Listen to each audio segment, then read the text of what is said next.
Je m'appelle Thomas Riley. Du moins, c'est ce qu'on inscrivait sur mes rapports il y a encore 6 mois, quand mon nom symbolisait l'intégrité et l'opiniâtreté dans les couloirs glacés du commissariat.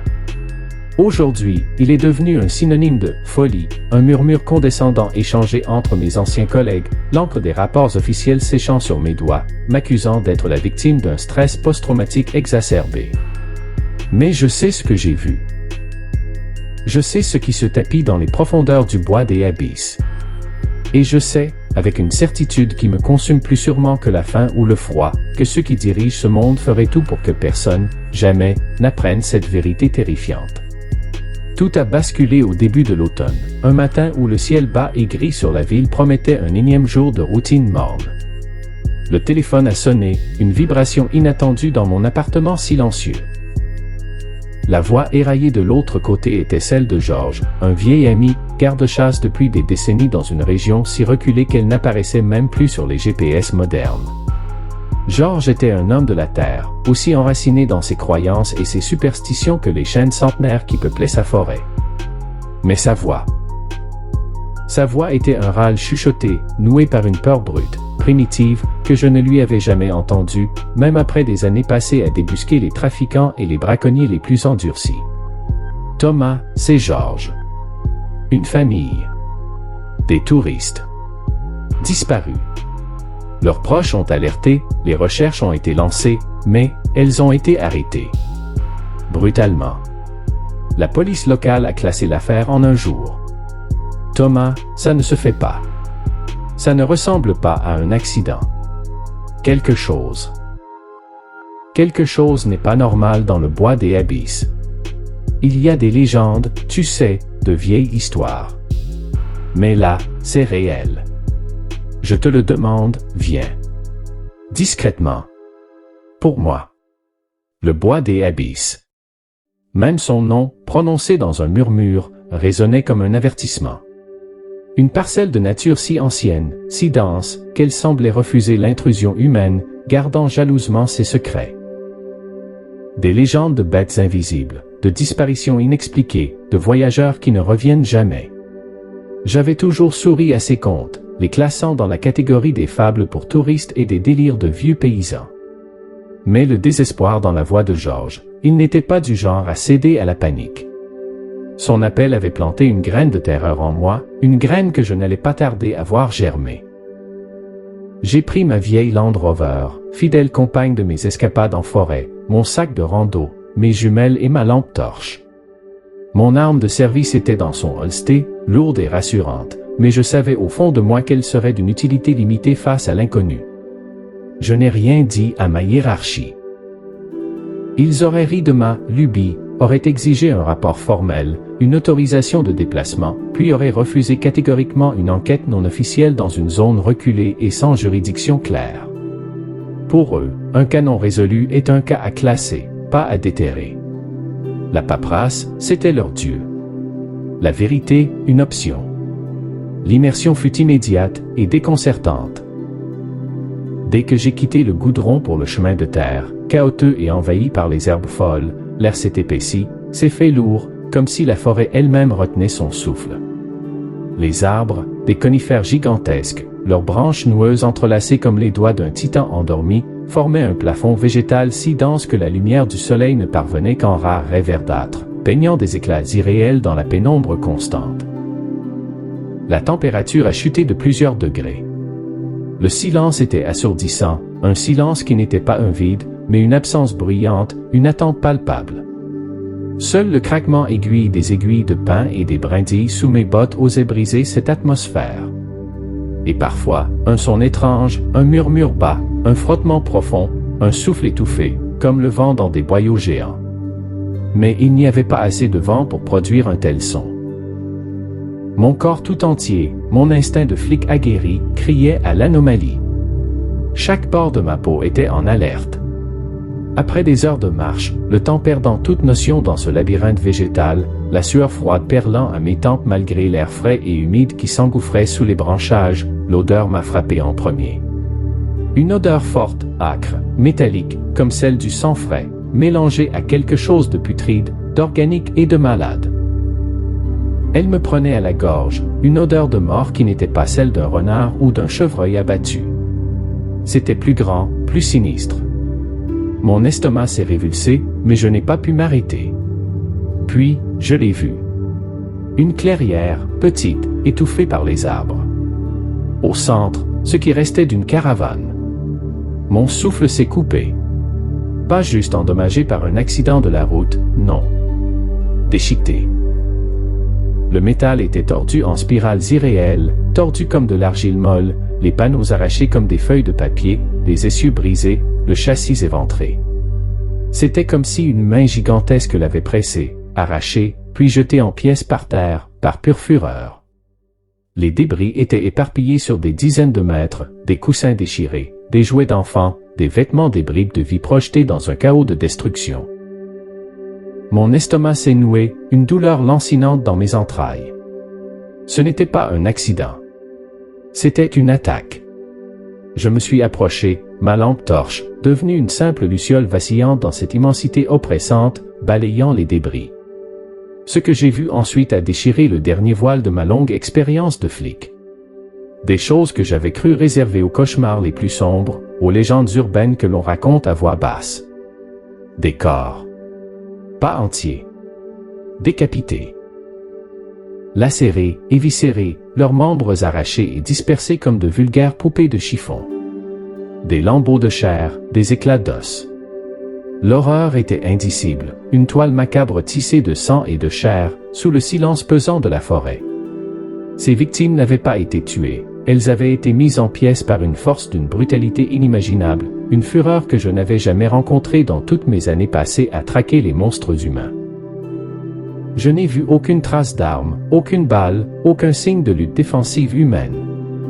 Juste la puissance brute d'une bête. Ou d'un être.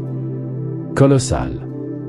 Au milieu de ce carnage, sur un amas de coussins déchirés et de plastique fondu, au milieu du sang séché et des débris humains, j'ai vu un contraste insoutenable. Un objet si incongru qu'il a paralysé mon regard, figeant l'air dans mes poumons. Une petite robe d'enfant.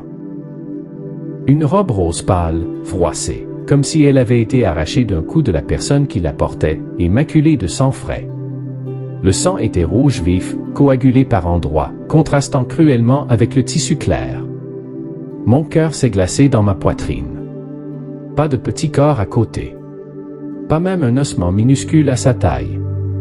Juste la robe, l'unique vestige de l'innocence brisée. Une preuve silencieuse d'une absence plus terrifiante que n'importe quelle présence. Je l'ai prise du bout des doigts, mes mains gantées tremblant imperceptiblement. Le tissu doux et ensanglanté sous mes gants. L'enfant. Où était l'enfant? Mon regard est tombé sur le sol boueux, cherchant une réponse, un signe. Une traînée de sang plus fraîche, plus continue, s'enfonçait dans la forêt, depuis l'endroit où la robe avait été trouvée. Ce n'était pas le sang des corps qui gisait là, éclaboussure et flaque statique. C'était celui d'une blessure qui saignait en se déplaçant, ou d'une victime traînée. La piste était claire, macabre, et me tirait irrésistiblement. L'instinct a pris le dessus sur l'horreur. Il fallait que je sache. Il fallait que je trouve cet enfant. J'ai suivi la piste.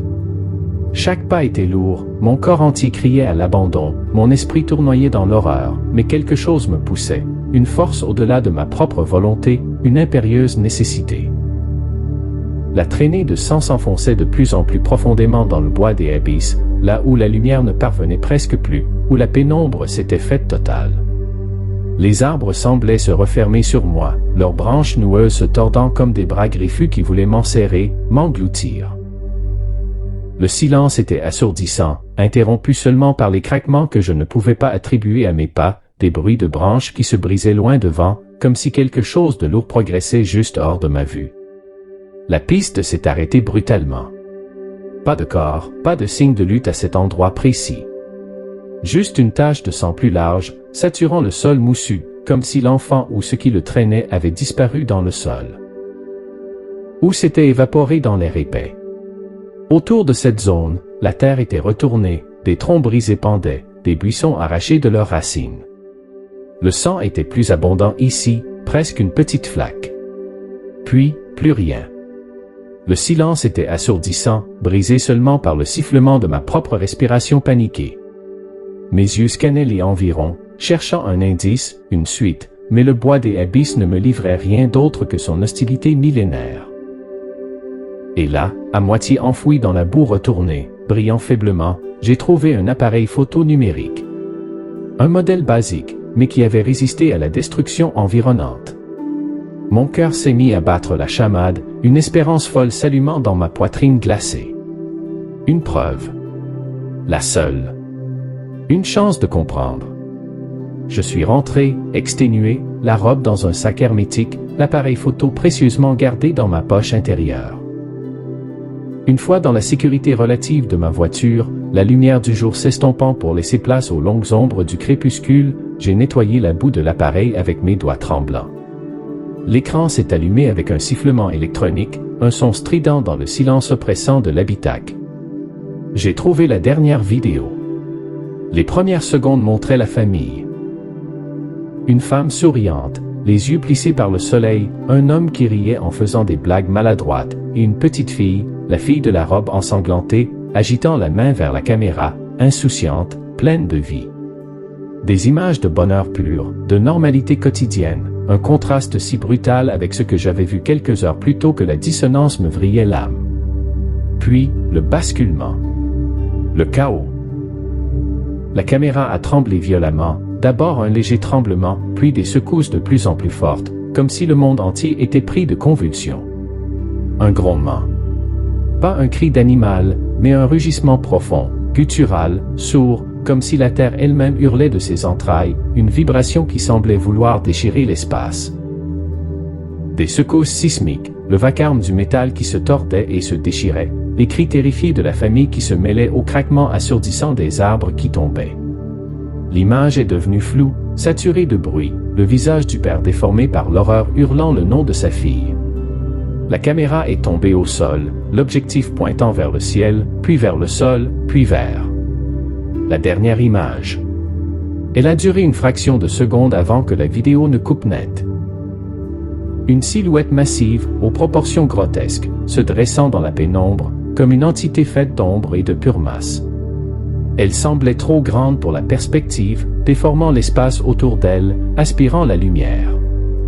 Deux points lumineux, des yeux rouges, brillaient intensément au milieu de cette masse indistincte, comme des braises incandescentes sorties de l'enfer.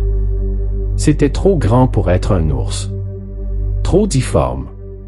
C'était quelque chose d'autre. Quelque chose que je n'aurais jamais pu imaginer dans mes pires cauchemars, une entité qui défiait toute logique, toute zoologie. Puis, l'écran est devenu noir, et le silence est tombé, un silence de mort, plus lourd que le rugissement de la créature. Mes mains tremblaient si fort que je pouvais à peine tenir l'appareil. J'ai essayé d'alerter ma hiérarchie. J'ai détaillé la scène, décrit les corps, la robe ensanglantée, l'appareil photo, le contenu de la vidéo. Leur voix était calme, trop calme, comme des robots désaffectés. L'incrédulité, puis la condescendance, enfin la menace. Monsieur Riley, vous êtes sous le choc. Ce genre d'incident est rare. Une attaque d'ours, probablement un spécimen enragé. Ils ont minimisé mes preuves, ignoré les photos, se sont moqués de ma description de la silhouette. Ils ont fait disparaître la robe et l'appareil photo dans une chaîne de preuves qui n'a jamais abouti, perdue dans les méandres de la bureaucratie. Classer l'affaire. Accident de randonnée. Point final. Le lendemain, les choses ont changé. Des voitures noires. Des hommes en costume sombre qui n'étaient pas de la police locale. Leurs visages étaient des masques impassibles, leurs yeux, froids et calculateurs. Ils m'ont accosté dès ma sortie de mon appartement. Ils ont bouclé le bois des abysses, prétextant une contamination environnementale ou un exercice militaire secret de haute sécurité. Ils ont confisqué tous les documents, m'ont interrogé pendant des heures dans un bureau sans fenêtre, des menaces à peine voilées planant dans l'air. Ce qui s'est passé dans cette forêt reste dans cette forêt, Monsieur Riley. Pour le bien de la sécurité nationale. Compris. La voix était monocorde, mais la menace était palpable. J'ai compris. Ce n'était pas juste un monstre. C'était le secret du gouvernement. Ils savaient ce qui était là. Ils le cachaient. Une expérience qui avait mal tourné? Une créature ancestrale qu'ils avaient réveillée ou qu'ils utilisaient? Peu importait la raison. Ils protégeaient ça plus que les vies humaines, plus que la vérité. Ils étaient prêts à tout.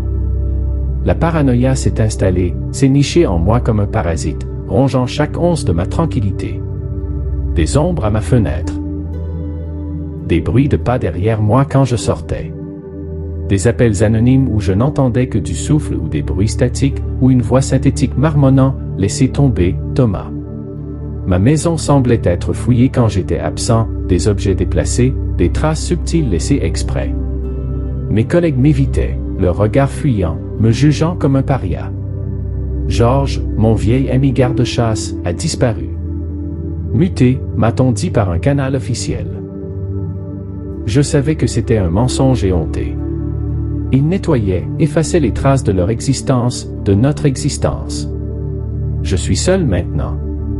L'affaire de la famille disparue a été classée comme un banal accident de randonnée. Les journaux ont tout oublié, ou n'ont jamais su la vérité. Mais je n'oublie pas. Je n'oublie pas les corps décapités, la robe ensanglantée de cette petite fille, le rugissement dans la vidéo, et les yeux rouges de la silhouette qui hante mes nuits. Je vis dans l'ombre, traqué par des agents du gouvernement, mais surtout par la connaissance quand mon nom symbolisait l'intégrité et l'opiniâtreté dans les couloirs glacés du commissariat. Aujourd'hui, il est devenu un synonyme de folie, un murmure condescendant échangé entre mes anciens collègues, l'encre des rapports officiels séchant sur mes doigts, m'accusant d'être la victime d'un stress post-traumatique exacerbé. Mais je sais ce que j'ai vu. Je sais ce qui se tapit dans les profondeurs du bois des abysses. Et je sais, avec une certitude qui me consume plus sûrement que la faim ou le froid, que ceux qui dirigent ce monde feraient tout pour que personne, jamais, n'apprenne cette vérité terrifiante. Tout a basculé au début de l'automne, un matin où le ciel bas et gris sur la ville promettait un énième jour de routine morne. Le téléphone a sonné, une vibration inattendue dans mon appartement silencieux.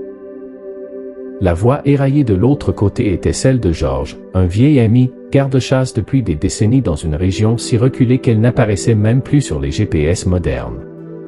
Georges était un homme de la terre, aussi enraciné dans ses croyances et ses superstitions que les chênes centenaires qui peuplaient sa forêt. Mais sa voix était un râle chuchoté, noué par une peur brute, primitive, que je ne lui avais jamais entendue, même après des années passées à débusquer les trafiquants et les braconniers les plus endurcis. Thomas, c'est Georges. Une famille. Des touristes. Disparus. Leurs proches ont alerté, les recherches ont été lancées, mais elles ont été arrêtées. Brutalement. La police locale a classé l'affaire en un jour.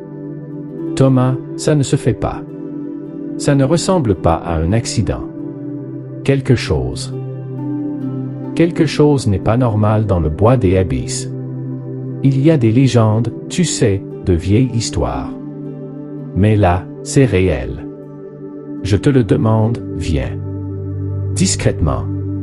Pour moi. Le bois des abysses. Même son nom, prononcé dans un murmure, résonnait comme un avertissement.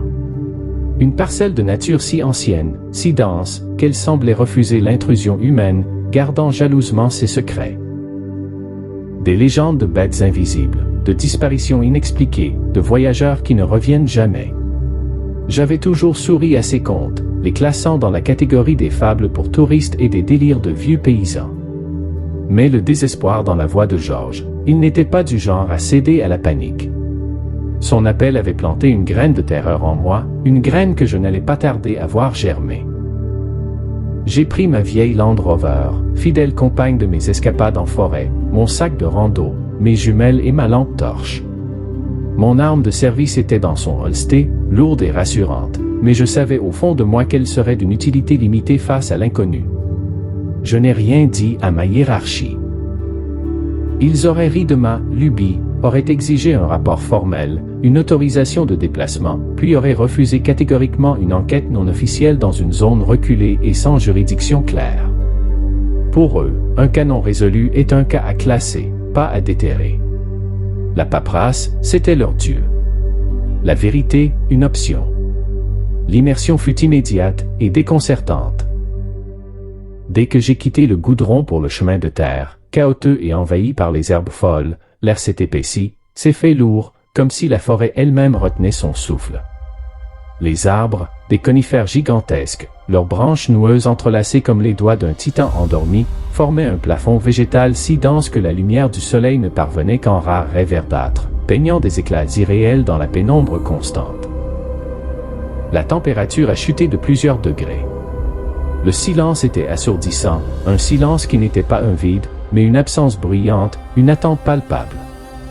Seul le craquement aigu des aiguilles de pin et des brindilles sous mes bottes osait briser cette atmosphère. Et parfois, un son étrange, un murmure bas, un frottement profond, un souffle étouffé, comme le vent dans des boyaux géants. Mais il n'y avait pas assez de vent pour produire un tel son.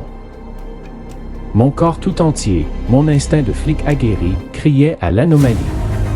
Chaque pore de ma peau était en alerte. Après des heures de marche, le temps perdant toute notion dans ce labyrinthe végétal, la sueur froide perlant à mes tempes malgré l'air frais et humide qui s'engouffrait sous les branchages, l'odeur m'a frappé en premier. Une odeur forte, âcre, métallique, comme celle du sang frais, mélangée à quelque chose de putride, d'organique et de malade. Elle me prenait à la gorge, une odeur de mort qui n'était pas celle d'un renard ou d'un chevreuil abattu. C'était plus grand, plus sinistre. Mon estomac s'est révulsé, mais je n'ai pas pu m'arrêter. Puis, je l'ai vue. Une clairière, petite, étouffée par les arbres. Au centre, ce qui restait d'une caravane. Mon souffle s'est coupé. Pas juste endommagé par un accident de la route, non. Déchiqueté. Le métal était tordu en spirales irréelles, tordu comme de l'argile molle, les panneaux arrachés comme des feuilles de papier, les essieux brisés, le châssis éventré. C'était comme si une main gigantesque l'avait pressé, arraché, puis jeté en pièces par terre, par pure fureur. Les débris étaient éparpillés sur des dizaines de mètres, des coussins déchirés, des jouets d'enfants, des vêtements des bribes de vie projetés dans un chaos de destruction. Mon estomac s'est noué, une douleur lancinante dans mes entrailles. Ce n'était pas un accident. C'était une attaque. Je me suis approché, ma lampe torche, devenue une simple luciole vacillante dans cette immensité oppressante, balayant les débris. Ce que j'ai vu ensuite a déchiré le dernier voile de ma longue expérience de flic. Des choses que j'avais cru réservées aux cauchemars les plus sombres, aux légendes urbaines que l'on raconte à voix basse. Des corps. Pas entiers. Décapités. Lacérés, éviscérés, leurs membres arrachés et dispersés comme de vulgaires poupées de chiffon. Des lambeaux de chair, des éclats d'os. L'horreur était indicible, une toile macabre tissée de sang et de chair, sous le silence pesant de la forêt.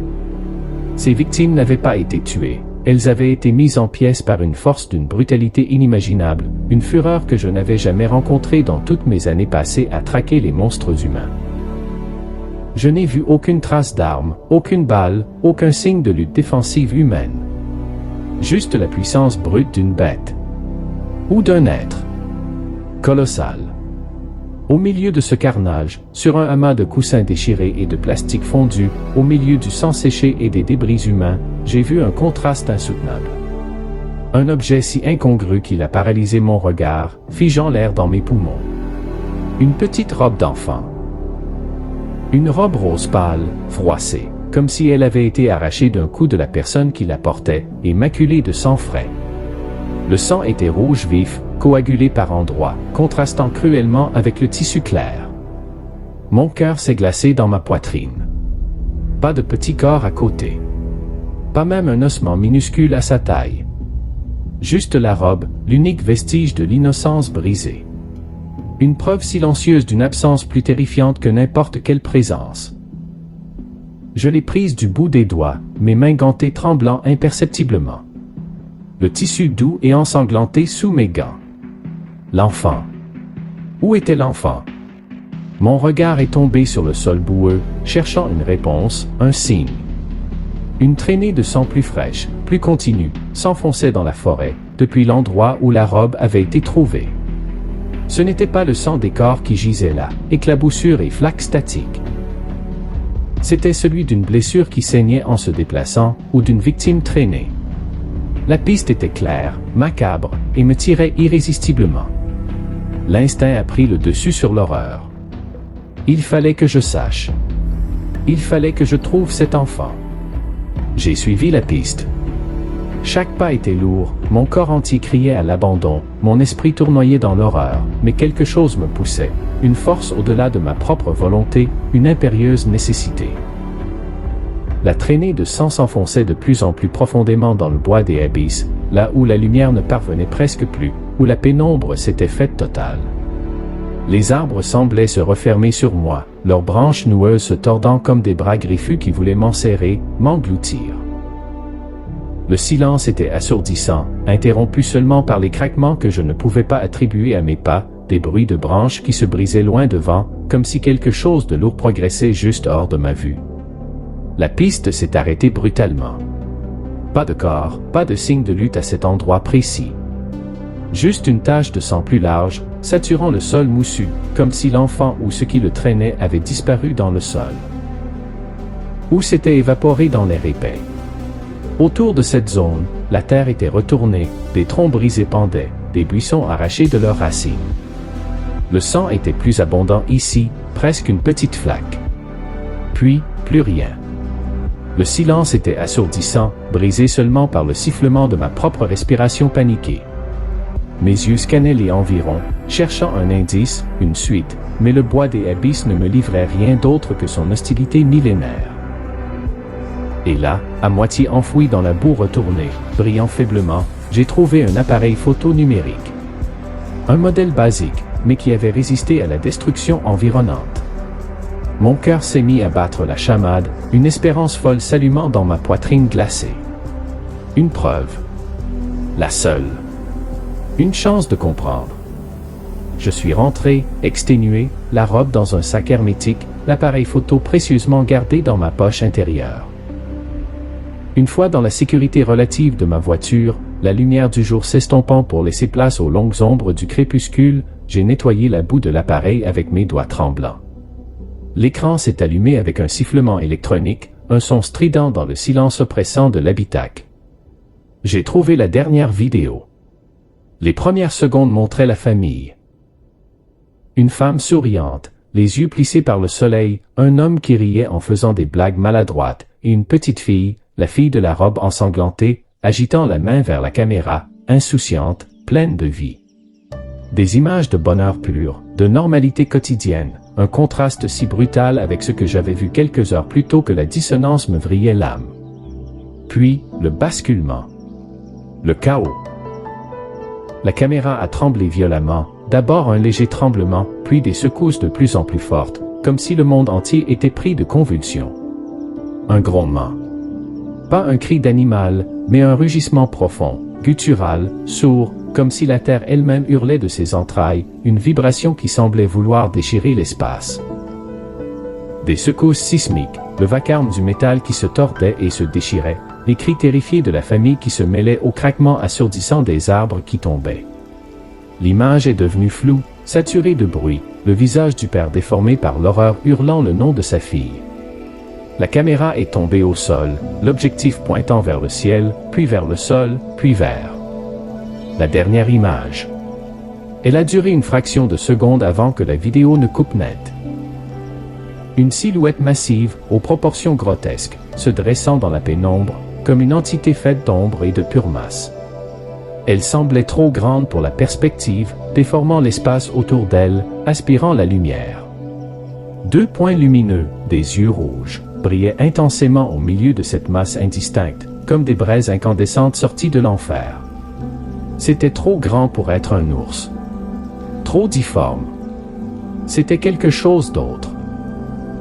Quelque chose que je n'aurais jamais pu imaginer dans mes pires cauchemars, une entité qui défiait toute logique, toute zoologie. Puis, l'écran est devenu noir, et le silence est tombé, un silence de mort, plus lourd que le rugissement de la créature. Mes mains tremblaient si fort que je pouvais à peine tenir l'appareil. J'ai essayé d'alerter ma hiérarchie. J'ai détaillé la scène, décrit les corps, la robe ensanglantée, l'appareil photo, le contenu de la vidéo. Leur voix était calme, trop calme, comme des robots désaffectés. L'incrédulité, puis la condescendance, enfin la menace. Monsieur Riley, vous êtes sous le choc. Ce genre d'incident est rare. Une attaque d'ours, probablement un spécimen enragé. Ils ont minimisé mes preuves, ignoré les photos, se sont moqués de ma description de la silhouette. Ils ont fait disparaître la robe et l'appareil photo dans une chaîne de preuves qui n'a jamais abouti, perdue dans les méandres de la bureaucratie. Classer l'affaire. Accident de randonnée. Point final. Le lendemain, les choses ont changé. Des voitures noires. Des hommes en costume sombre qui n'étaient pas de la police locale. Leurs visages étaient des masques impassibles, leurs yeux, froids et calculateurs. Ils m'ont accosté dès ma sortie de mon appartement. Ils ont bouclé le bois des abysses, prétextant une contamination environnementale ou un exercice militaire secret de haute sécurité. Ils ont confisqué tous les documents, m'ont interrogé pendant des heures dans un bureau sans fenêtre, des menaces à peine voilées planant dans l'air. Ce qui s'est passé dans cette forêt reste dans cette forêt, Monsieur Riley. Pour le bien de la sécurité nationale. Compris. La voix était monocorde, mais la menace était palpable. J'ai compris. Ce n'était pas juste un monstre. C'était le secret du gouvernement. Ils savaient ce qui était là. Ils le cachaient. Une expérience qui avait mal tourné? Une créature ancestrale qu'ils avaient réveillée ou qu'ils utilisaient? Peu importait la raison. Ils protégeaient ça plus que les vies humaines, plus que la vérité. Ils étaient prêts à tout. La paranoïa s'est installée, s'est nichée en moi comme un parasite, rongeant chaque once de ma tranquillité. Des ombres à ma fenêtre. Des bruits de pas derrière moi quand je sortais. Des appels anonymes où je n'entendais que du souffle ou des bruits statiques, ou une voix synthétique marmonnant « Laissez tomber, Thomas ». Ma maison semblait être fouillée quand j'étais absent, des objets déplacés, des traces subtiles laissées exprès. Mes collègues m'évitaient, leur regard fuyant, me jugeant comme un paria. Georges, mon vieil ami garde-chasse, a disparu. Muté, m'a-t-on dit par un canal officiel. Je savais que c'était un mensonge éhonté. Ils nettoyaient, effaçaient les traces de leur existence, de notre existence. Je suis seul maintenant. L'affaire de la famille disparue a été classée comme un banal accident de randonnée. Les journaux ont tout oublié, ou n'ont jamais su la vérité. Mais je n'oublie pas. Je n'oublie pas les corps décapités, la robe ensanglantée de cette petite fille, le rugissement dans la vidéo, et les yeux rouges de la silhouette qui hante mes nuits. Je vis dans l'ombre, traqué par des agents du gouvernement, mais surtout par la connaissance de ce qui rampe dans le bois des abysses. Ils peuvent me cacher, m'étouffer, me faire passer pour un fou, mais ils ne peuvent pas effacer ce que j'ai vu. Le secret est là, enfoui dans la forêt, un cancer sous la verdure, et je sais que m'accusant d'être la victime d'un stress post-traumatique exacerbé. Mais je sais ce que j'ai vu. Je sais ce qui se tapit dans les profondeurs du bois des abysses. Et je sais, avec une certitude qui me consume plus sûrement que la faim ou le froid, que ceux qui dirigent ce monde feraient tout pour que personne, jamais, n'apprenne cette vérité terrifiante. Tout a basculé au début de l'automne, un matin où le ciel bas et gris sur la ville promettait un énième jour de routine morne. Le téléphone a sonné, une vibration inattendue dans mon appartement silencieux. La voix éraillée de l'autre côté était celle de Georges, un vieil ami, garde-chasse depuis des décennies dans une région si reculée qu'elle n'apparaissait même plus sur les GPS modernes. Georges était un homme de la terre, aussi enraciné dans ses croyances et ses superstitions que les chênes centenaires qui peuplaient sa forêt. Mais sa voix était un râle chuchoté, noué par une peur brute, primitive, que je ne lui avais jamais entendue, même après des années passées à débusquer les trafiquants et les braconniers les plus endurcis. Thomas, c'est Georges. Une famille.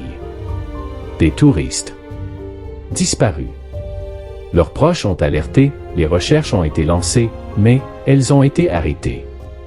Brutalement. La police locale a classé l'affaire en un jour. Thomas, ça ne se fait pas. Ça ne ressemble pas à un accident. Quelque chose n'est pas normal dans le bois des abysses. Il y a des légendes, tu sais, de vieilles histoires. Mais là, c'est réel. Je te le demande, viens. Discrètement. Pour moi. Le bois des abysses. Même son nom, prononcé dans un murmure, résonnait comme un avertissement. Une parcelle de nature si ancienne, si dense, qu'elle semblait refuser l'intrusion humaine, gardant jalousement ses secrets. Des légendes de bêtes invisibles, de disparitions inexpliquées, de voyageurs qui ne reviennent jamais. J'avais toujours souri à ces contes, les classant dans la catégorie des fables pour touristes et des délires de vieux paysans. Mais le désespoir dans la voix de Georges, il n'était pas du genre à céder à la panique. Son appel avait planté une graine de terreur en moi, une graine que je n'allais pas tarder à voir germer. J'ai pris ma vieille Land Rover, fidèle compagne de mes escapades en forêt, mon sac de rando, mes jumelles et ma lampe torche. Mon arme de service était dans son holster, lourde et rassurante, mais je savais au fond de moi qu'elle serait d'une utilité limitée face à l'inconnu. Je n'ai rien dit à ma hiérarchie. Ils auraient ri de ma lubie, auraient exigé un rapport formel, une autorisation de déplacement, puis auraient refusé catégoriquement une enquête non officielle dans une zone reculée et sans juridiction claire. Pour eux, un canon résolu est un cas à classer, pas à déterrer. La paperasse, c'était leur dieu. La vérité, une option. L'immersion fut immédiate et déconcertante. Dès que j'ai quitté le goudron pour le chemin de terre, chaotique et envahi par les herbes folles, l'air s'est épaissi, s'est fait lourd, comme si la forêt elle-même retenait son souffle. Les arbres, des conifères gigantesques, leurs branches noueuses entrelacées comme les doigts d'un titan endormi, formaient un plafond végétal si dense que la lumière du soleil ne parvenait qu'en rares raies verdâtres, peignant des éclats irréels dans la pénombre constante. La température a chuté de plusieurs degrés. Le silence était assourdissant, un silence qui n'était pas un vide, mais une absence bruyante, une attente palpable. Seul le craquement aigu des aiguilles de pin et des brindilles sous mes bottes osait briser cette atmosphère.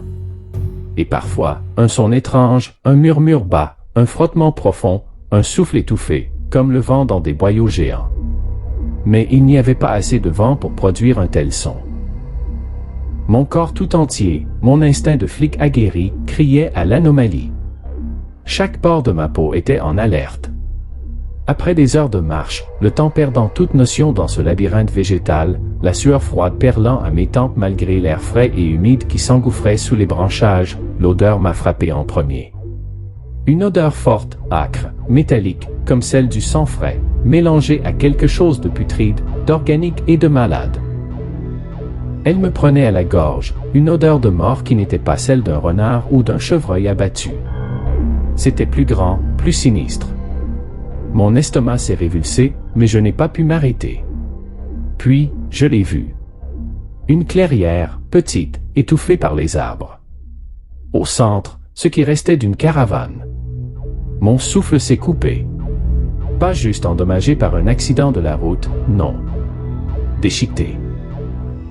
Le métal était tordu en spirales irréelles, tordu comme de l'argile molle, les panneaux arrachés comme des feuilles de papier, les essieux brisés, le châssis éventré.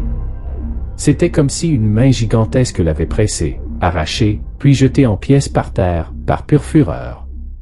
Les débris étaient éparpillés sur des dizaines de mètres, des coussins déchirés, des jouets d'enfants, des vêtements des bribes de vie projetés dans un chaos de destruction.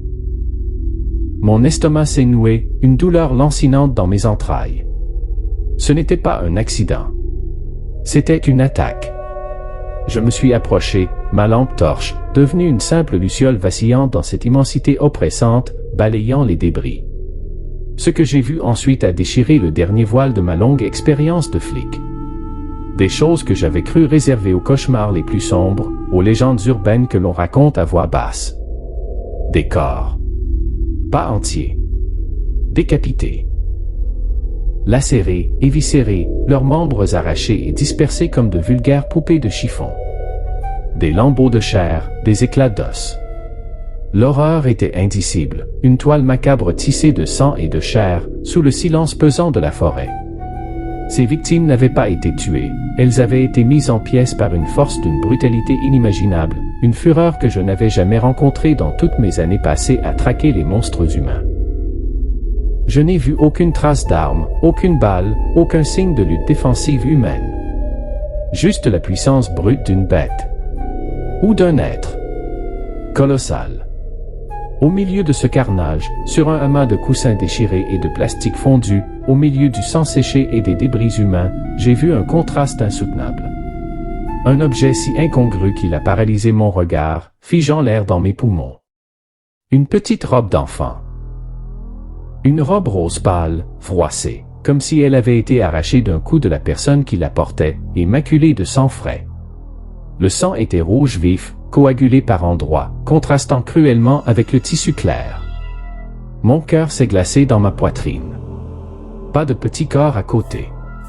Pas même un ossement minuscule à sa taille. Juste la robe, l'unique vestige de l'innocence brisée. Une preuve silencieuse d'une absence plus terrifiante que n'importe quelle présence. Je l'ai prise du bout des doigts, mes mains gantées tremblant imperceptiblement. Le tissu doux et ensanglanté sous mes gants.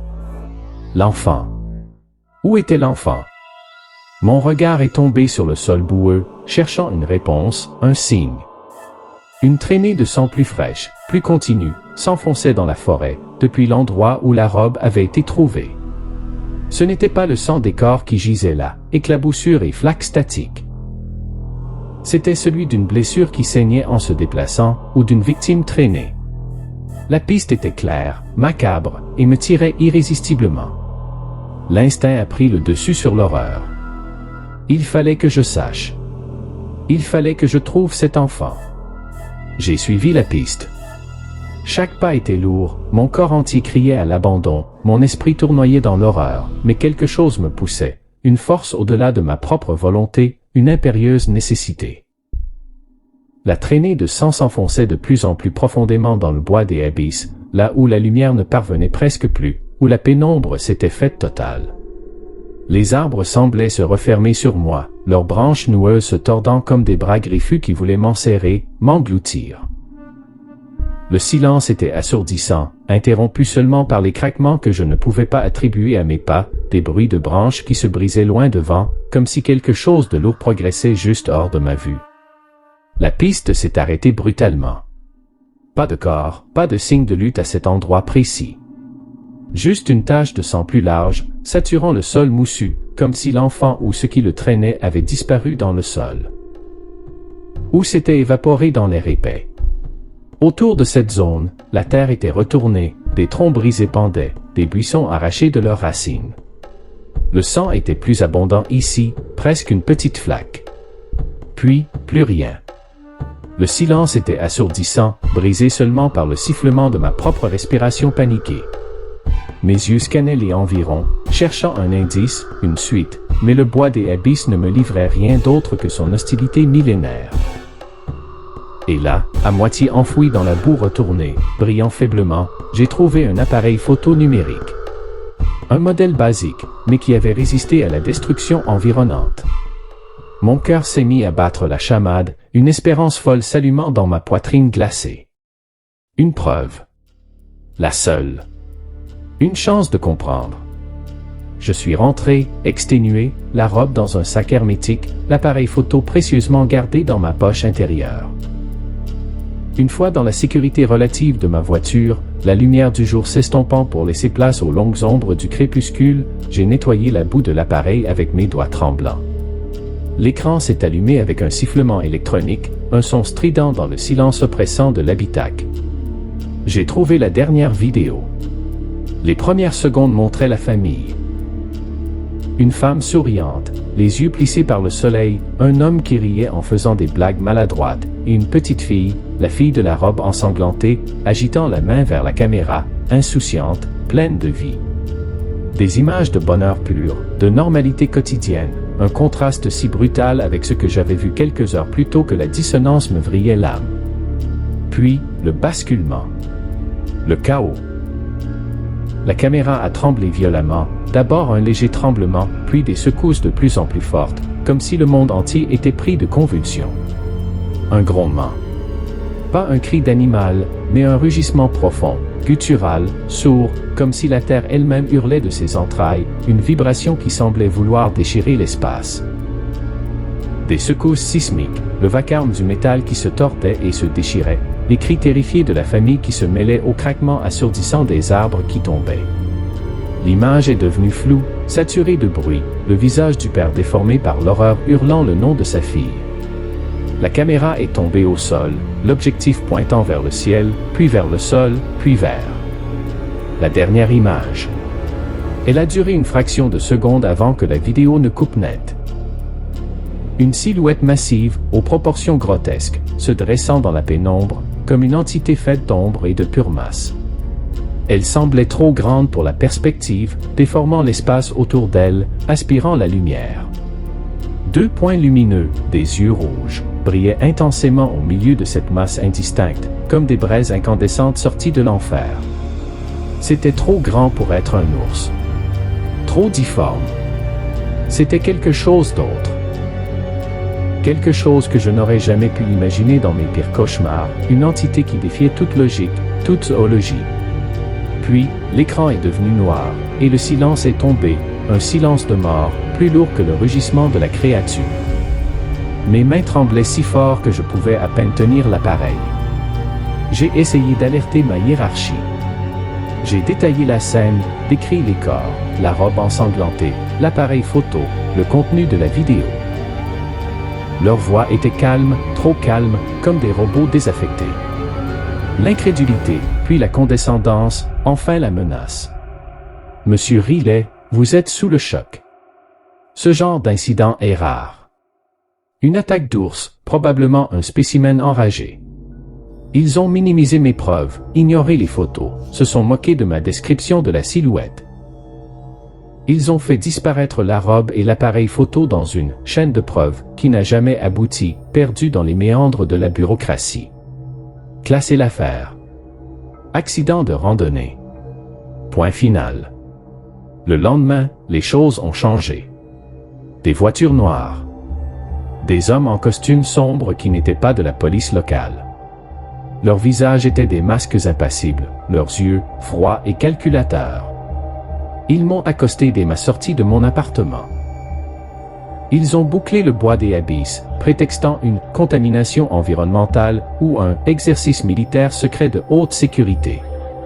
Ils ont confisqué tous les documents, m'ont interrogé pendant des heures dans un bureau sans fenêtre, des menaces à peine voilées planant dans l'air. Ce qui s'est passé dans cette forêt reste dans cette forêt, Monsieur Riley. Pour le bien de la sécurité nationale. Compris. La voix était monocorde, mais la menace était palpable. J'ai compris. Ce n'était pas juste un monstre. C'était le secret du gouvernement. Ils savaient ce qui était là. Ils le cachaient. Une expérience qui avait mal tourné? Une créature ancestrale qu'ils avaient réveillée ou qu'ils utilisaient? Peu importait la raison. Ils protégeaient ça plus que les vies humaines, plus que la vérité. Ils étaient prêts à tout. La paranoïa s'est installée, s'est nichée en moi comme un parasite, rongeant chaque once de ma tranquillité. Des ombres à ma fenêtre. Des bruits de pas derrière moi quand je sortais. Des appels anonymes où je n'entendais que du souffle ou des bruits statiques, ou une voix synthétique marmonnant « Laissez tomber, Thomas ». Ma maison semblait être fouillée quand j'étais absent, des objets déplacés, des traces subtiles laissées exprès. Mes collègues m'évitaient, leur regard fuyant, me jugeant comme un paria. Georges, mon vieil ami garde-chasse, a disparu. Muté, m'a-t-on dit par un canal officiel. Je savais que c'était un mensonge éhonté.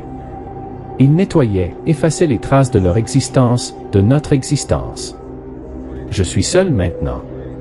L'affaire de la famille disparue a été classée comme un banal accident de randonnée. Les journaux ont tout oublié, ou n'ont jamais su la vérité. Mais je n'oublie pas. Je n'oublie pas les corps décapités, la robe ensanglantée de cette petite fille, le rugissement dans la vidéo, et les yeux rouges de la silhouette qui hante mes nuits. Je vis dans l'ombre, traqué par des agents du gouvernement, mais surtout par la connaissance de ce qui rampe dans le bois des abysses. Ils peuvent me cacher, m'étouffer, me faire passer pour un fou, mais ils ne peuvent pas effacer ce que j'ai vu. Le secret est là, enfoui dans la forêt, un cancer sous la verdure, et je sais que la bête attend. Et un jour, elle refera surface, plus forte, plus affamée, peu importe les efforts de ceux qui la cachent, qui la protègent. Mon nom est Thomas Riley, et je suis le seul à connaître la vérité. Pour l'instant. Mais la vérité, comme un virus, finit toujours par éclater. Et je serai là pour témoigner. Et voilà mes amis sanglants, nous sommes arrivés à la fin de cette aventure terrifiante. N'oubliez pas de vous abonner à ma page. Les récits des chroniques sanglantes et partagez-les avec vos amis qui aiment également écouter une bonne histoire d'horreur. À la prochaine.